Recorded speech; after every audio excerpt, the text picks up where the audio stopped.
E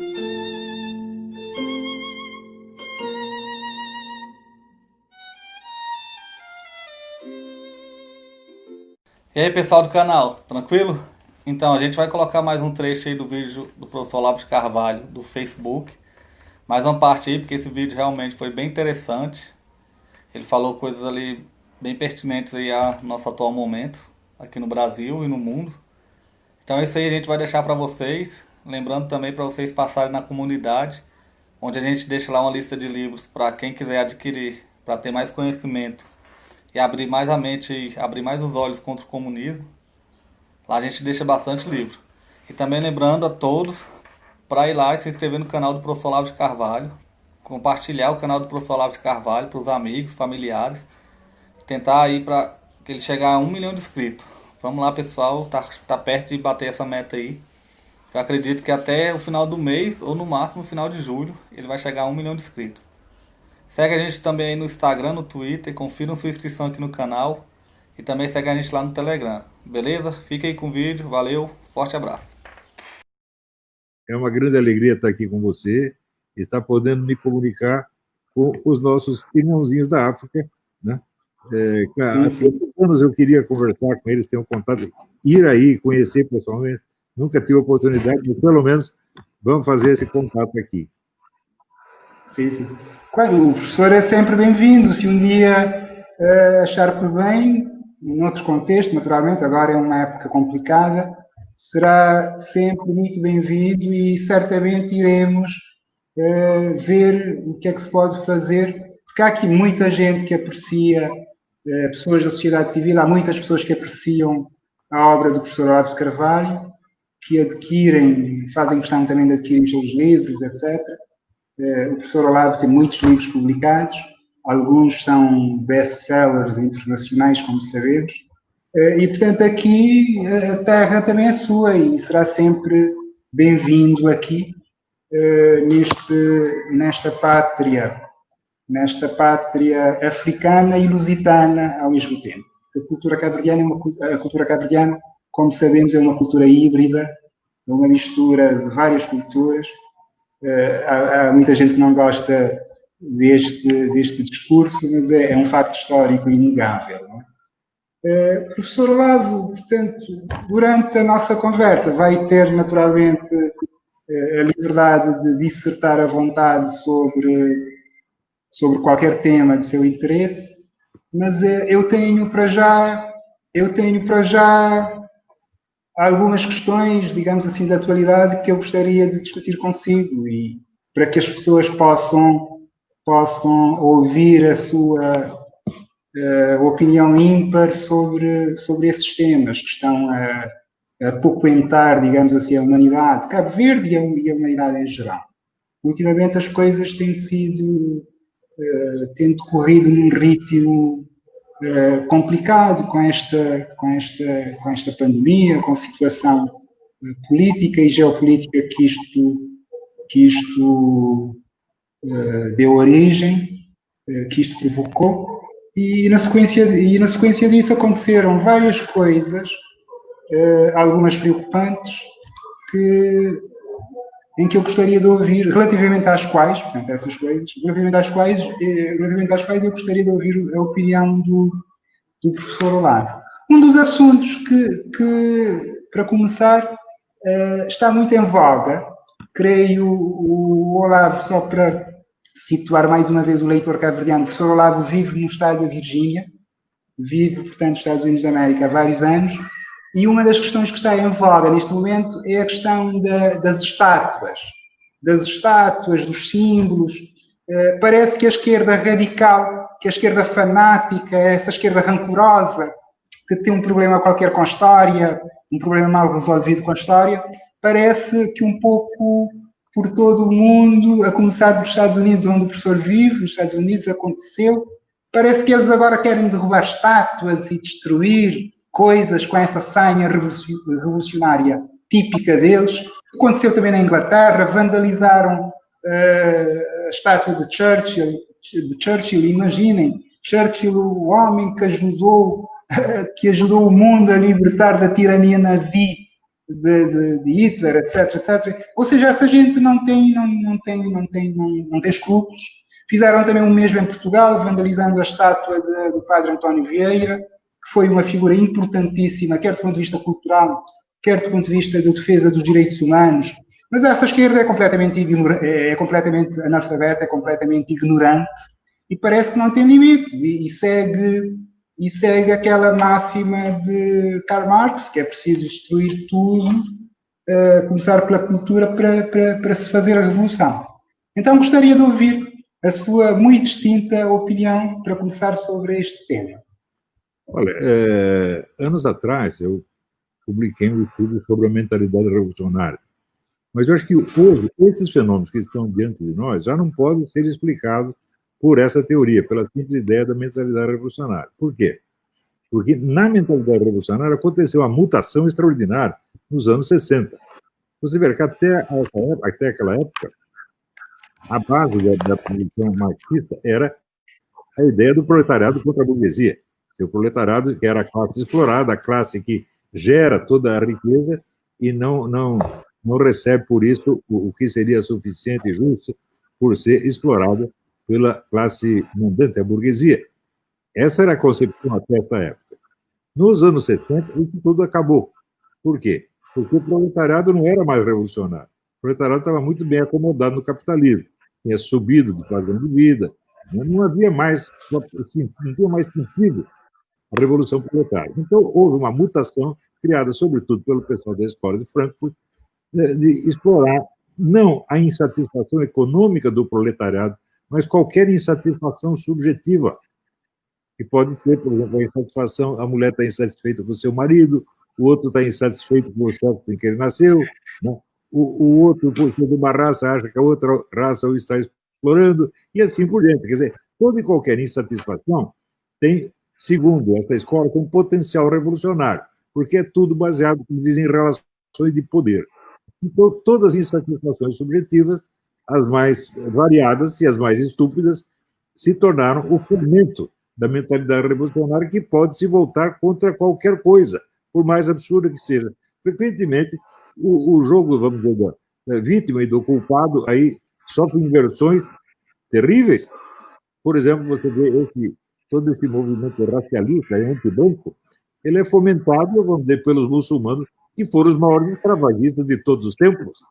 Eu sugiro que você, né, o livro do escritor africano Tidiane Ndiaye, o livro chama Le Génocide Voilé, o genocídio velado, onde ele mostra que os grandes escravagistas foram sempre os muçulmanos dos árabes.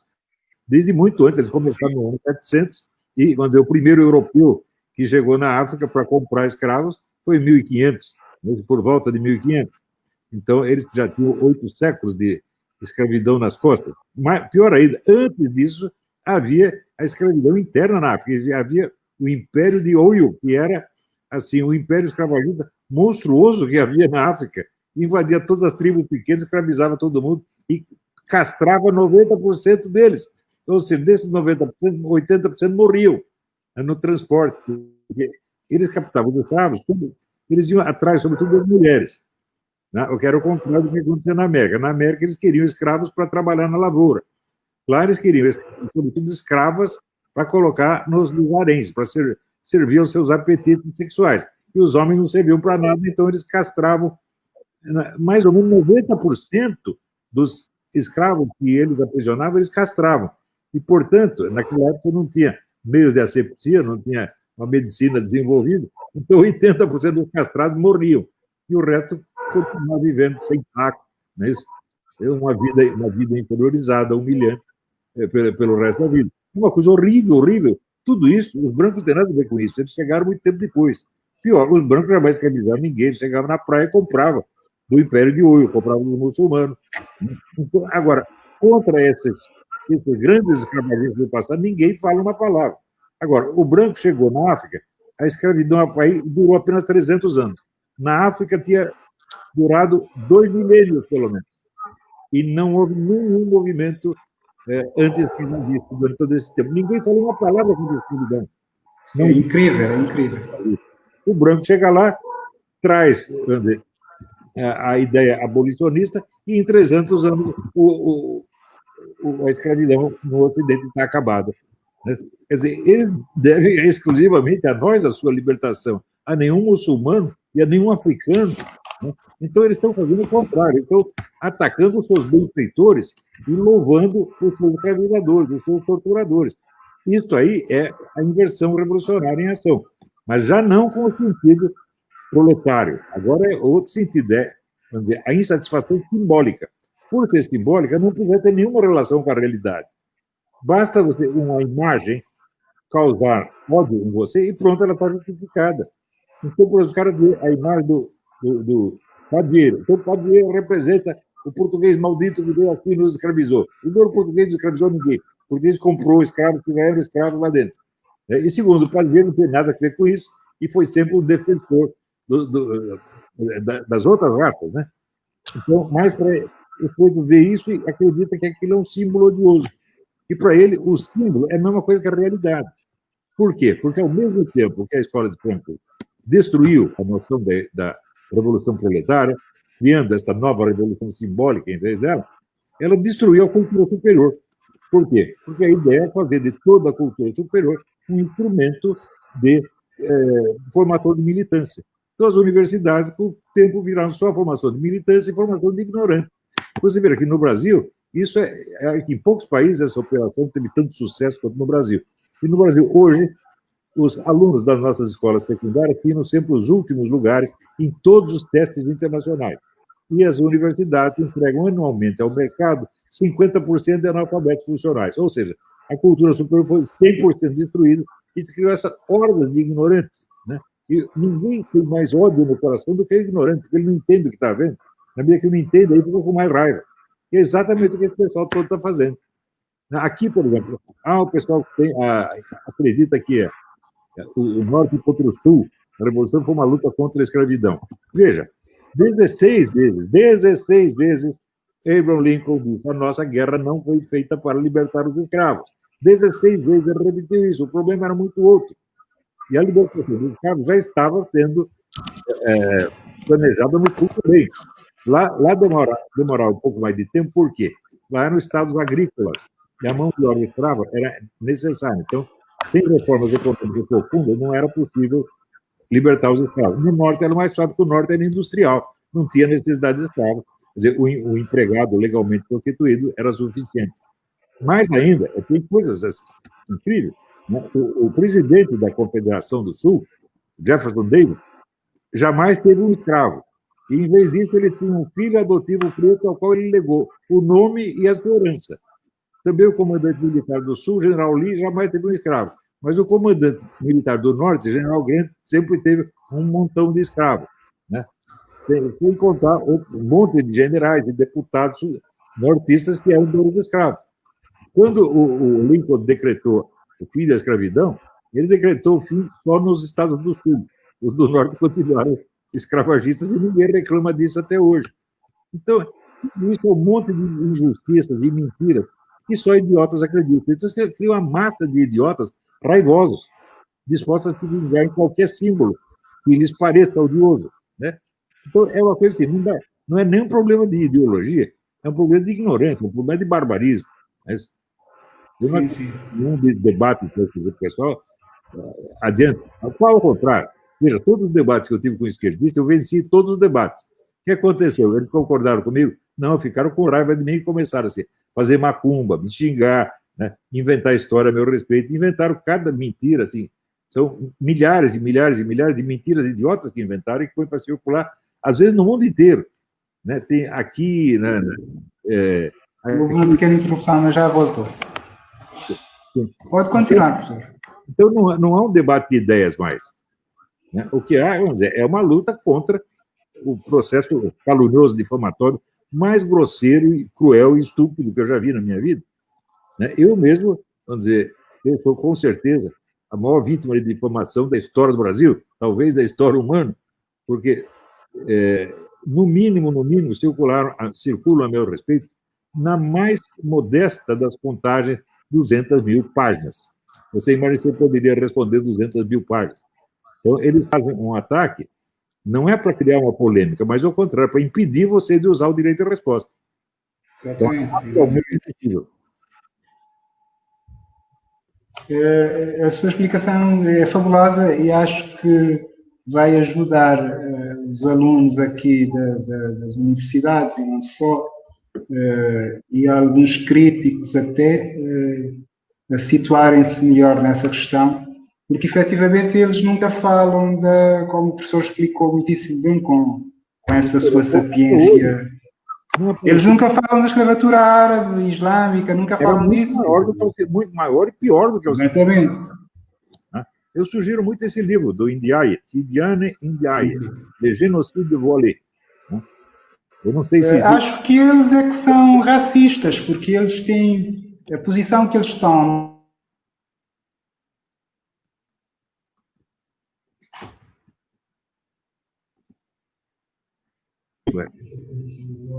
Já voltou o som? Esse pessoal é tudo louco. Você veja. Pois é. Num debate na Universidade Católica de São Paulo, levanta um sujeito e diz lá, vocês, brancos são todos racistas. Eu falo, como é que eu posso ser racista se eu tenho filho da sua cor? Né? O rapaz era um mulato. Falou, você tem um filho da sua cor. Sim. E por acaso até em Cabo Verde, só para o professor. Sumiu aqui o som. Sumiu o Casimiro.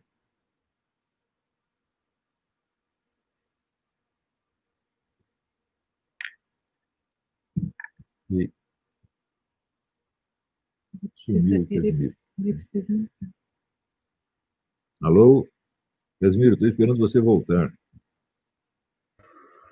Sim, já. Estava a dizer, mesmo em Cabo Verde houve um grupo de radicais de esquerda que ontem, por exemplo, tentaram associar o professor Olavo de Carvalho ao racismo e coisas do tipo, que é um absurdo, não é? O que o cara falou? Né? É uma coisa... Ou seja, a esquerda age com métodos, de facto...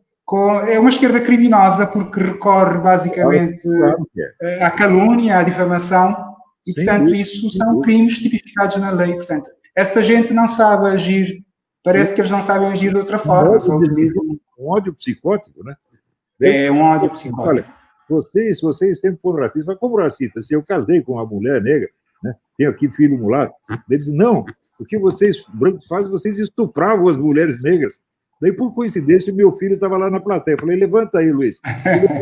Está aqui o pai e o filho. Se você falar isso de novo, vai apanhar do pai e do filho. Daí ele ficou quietinho. Sim. Mas é uma gente maliciosa e, ao mesmo tempo, absurda pelas posições que toma. Sim. Posições que toma. Professor, uma coisa também que tem... No fundo, diga. Do próprio Karl Marx, ele tinha o lema fazer a crítica radical de tudo quanto existe. Prestou atenção nisso aí? Quer dizer, ele pode fazer a crítica do universo. Para fazer a crítica do universo, ele tem que se colocar acima do universo, como juiz. Tá certo? É evidentemente psicótico, sem sombra de dúvida. Né? Além de ser um vigarista, o número de dados que ele falsificou, hoje já é uma história bem conhecida. Né? Sim. O professor fala disso nos seus livros, citando várias fontes de grande peso intelectual, a demonstrar de facto que Karl Marx, que aqui em Cabo Verde é muito admirado por algumas pessoas, por certos círculos, mas efetivamente ele não passou de um charlatão que falsificava dados, a começar pelas fontes que ele utilizou quando ele esteve na Inglaterra. Isso eu conheço bem através dos escritos do professor Olavo e depois das ramificações que eu fui descobrindo através dos seus preciosos escritos. E, portanto, Karl Marx era, de facto, um charlatão que falsificava dados. Só que alguns ignorantes aqui não sabem disso. Também nos estudam muito pouco e acham que Marx era um grande pensador. Aliás, há uma coisa curiosa, os regimes marxistas são os piores regimes na face da Terra e produziram sempre as piores ditaduras, as ditaduras mais assassinas. O comunismo só no século XX matou mais de 100 milhões de pessoas. Já por aí uma pessoa vê como dizem as Sagradas Escrituras, pelos frutos os conhecereis. Já por aí a pessoa vê qual é a natureza, qual é a cepa de Karl Marx e do seu pensamento. Portanto, é um pensamento que levou à tirania, que levou à degradação de nações inteiras e à própria degradação das consciências e dos povos. Eu gostaria que o professor comentasse um bocadinho sobre as consequências disso, do comunismo.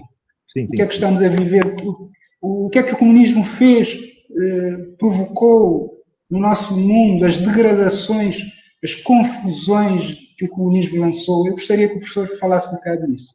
Olha, todos os crimes que os comunistas cometeram aqui, nisso eles superam, eu já falei, o número de vítimas do comunismo supera o número de vítimas de todos os terremotos, pestes, doenças endêmicas e todas as guerras do século XX. Né? Somar tudo isso não dá o número do comunismo à toa. É uma coisa de uma monstruosidade inaudita. Quer dizer, a coisa é o fenômeno mais monstruoso, mais abominável da história humana. E justamente por isso que está metido em crimes tão hediondos, tantos crimes, os comunistas têm a necessidade de se auto-beatificar. Eles têm que se apresentar como santos. Eles têm uma virtude incompreensível ao comum dos mortais. Mas nós matamos todos os cristãos, no fundo nós fizemos isso porque éramos santos. Nós éramos santos e eles eram os pecadores. É mais ou menos a ideia que apareceu, quer dizer, na Renascença apareceram seitas que diziam o seguinte: os eleitos já estão eleitos, então eles não são capazes de pecar. Eles podem fazer o que eles quiserem, eles serão absolvidos de qualquer maneira. Pode matar sua mãe, estuprar sua irmãzinha pequena, pode fazer o que você quiser, que você já está absolvido. Os comunistas têm essa mentalidade. A santidade deles não é afetada pelos atos que eles fazem. Os pecados deles não contam. Então, é uma coisa que dá um conforto psicológico extraordinário, tá certo? E dá um conforto, sobretudo, para pessoas que necessitam desse tipo de conforto, isso é, massas de psicóticos. Né? Psicóticos e psicopatas são piores ainda. Sim, é uma coisa absolutamente... Como é que uma pessoa consegue defender o comunismo, uma doutrina tão absurda, que já provocou tantos males? E o pessoal... Eu ainda há tempos também falei... O pessoal da direita não entende direito. Eles acham que é só um problema de ideologia. Não é. Isso é uma coisa que entra profundamente na personalidade. O comunista não é um sujeito bom que tem uma ideia errada. Não, ele é uma pessoa 100% má, perversa, que não tem conserto isso aí. Veja, eu fui comunista durante 2 anos. E passei... Quanto tempo eu levei para me livrar da influência comunista? Mais de 20 anos. Não é uma coisa fácil. O pessoal hoje pensa assim, eu larguei o comunismo, agora estou salvo. Né? Vi a luz. Viu a luz uma conversa. É preciso um exame em profundidade, porque os vícios de pensamento e vícios de alma comunista, que o comunismo emprega nas pessoas, são dificílimos de você remover. É incrível. Volta e meia você continua acreditando nas mesmas besteiras que eles dizem de sempre. Você pensa que se livrou, não se livrou. É preciso um trabalho em profundidade. E isso eu tentei ajudar as pessoas a fazer esse exame em profundidade, mas a maioria não quer. Eles são comunistas hoje, amanhã deixaram de ser para pronto. Já estou beatificado. Assim não dá, pô. Aí é a falsidade da direita. Né? Sim. A direita é muito crédula, acha que as pessoas são bonzinhas e não percebe a malícia de facto, e muitas vezes não percebe a malícia que esses comunistas utilizam. Eu vejo isso porque eu já me confrontei várias vezes com eles. Raramente, praticamente não tenho notícia de nenhum caso. É muito difícil encontrar uma pessoa honesta do ponto de vista do debate intelectual nessa área da esquerda. Da esquerda. Eles são absolutamente desonestos, não conseguem articular os argumentos de uma forma objetiva e quando não conseguem partem logo para ataques pessoais, ataque ad hominem e coisas do tipo. É uma coisa absolutamente incrível. É uma gente desonesta até dizer chega. Comunista honesto é impossível. Comunista honesto é... E aí, pessoal, a gente tem, na comunidade, a gente sempre coloca link dos livros. Tem esse livro aqui, Política, Ideologia e Conspirações, que é muito bom. A Corrupção da Inteligência, de Flávio Gordon. Tudo tem lá os links. É da Amazon, você pode comprar que o livro chega na sua casa. Dá essa força aí pra gente, compra os livros com a gente, beleza? Segue a gente no Instagram, no Twitter e se inscreva aí no canal. Valeu! Pessoal, aqui é onde a gente faz as gravações aqui e onde a gente está fazendo as canecas aqui para interagir com vocês. Tem uma que a gente vai sortear. Se o vídeo chegar a 1000 inscritos no canal dos Acordados, vai ser essa aqui.